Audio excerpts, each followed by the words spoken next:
If you're a new Vibe coder, you've probably heard the words Git and GitHub thrown around. Maybe in another YouTube video or on Reddit where someone insisted that if you aren't using it, you're not going to make it. But what is Git and why does it need a hub? Let's break it down. In simple terms, Git is a version control system. Think about this. At some point, you or someone you know worked on a file and every save meant a new file name. I know you've done this. My resume v1.doc, my resume v2.doc, then my resume final.doc, then my resume final for real v53.doc. Turns into a mess, right? You can't remember which version is which, why you made certain changes, and you just got a folder full of files. Git helps you do what you're trying to do there, but in an organized way. It helps you manage all those versions without the chaos. Now, before we dive deeper, let's cover a few key terms. First is repository, or commonly called a repo. This is just the main folder for your project.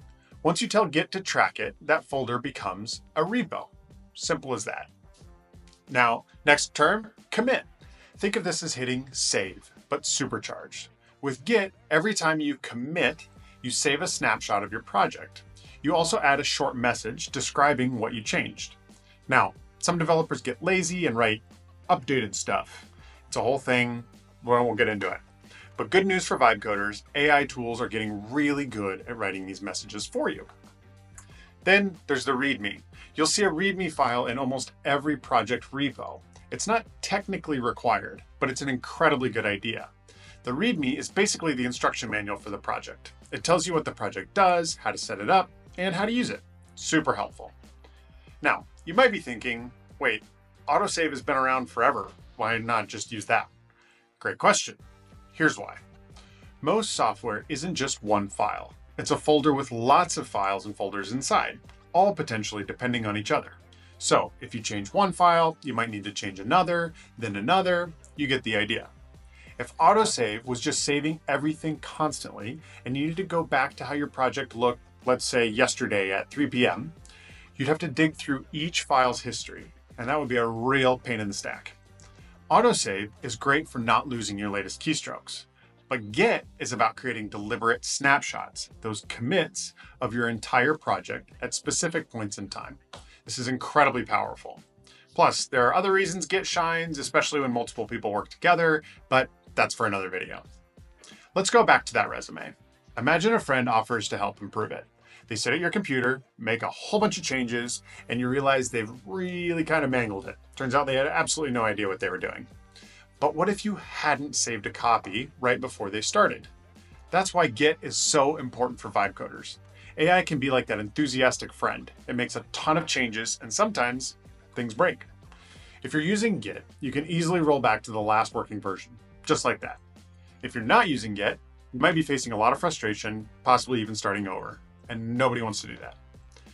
Many web-based platforms, popular with Vibe coders, think like Replit and Firebase Studio, Lovable, and others that help you try and build quickly, often handle some version control for you, or they make Git really easy to use. Simpler tools like the basic Canvas and some AI chats like Gemini and ChatGPT often don't have version control, so be extra careful there. Maybe copy your code manually if you're making big changes.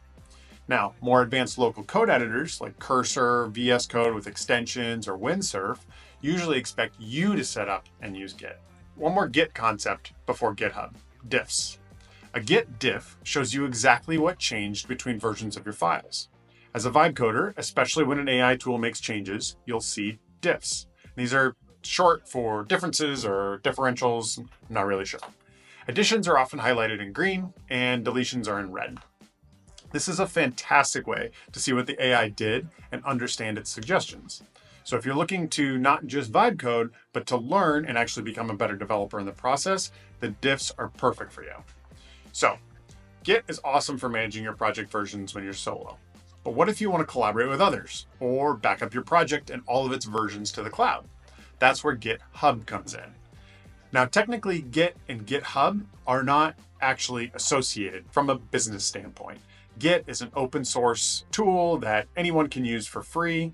GitHub is also free for most people, but it's actually a private company that just offers a really great solution. Think of GitHub like Google Drive or Dropbox, but specifically designed for software projects and their Git history. Upload your Git repo to GitHub, and suddenly it's easy to share, collaborate, and it's safely backed up. When you start working with others on GitHub, you'll hear about things like branches and pushes and pulls and pull requests. These are powerful tools for teamwork, but we'll save those for a future video. GitHub is free for individual use and public projects, so you can get started without worrying about costs. There's really no downside to going to github.com and creating an account and getting started that way. So that's Git and GitHub in a nutshell for Vibe coders. It's your safety net, your project history, and your collaboration launchpad. Don't be intimidated, start simple, and you'll see how valuable it is, especially when you're building awesome things with AI. If you have any questions, drop them in the comments, and thanks for watching.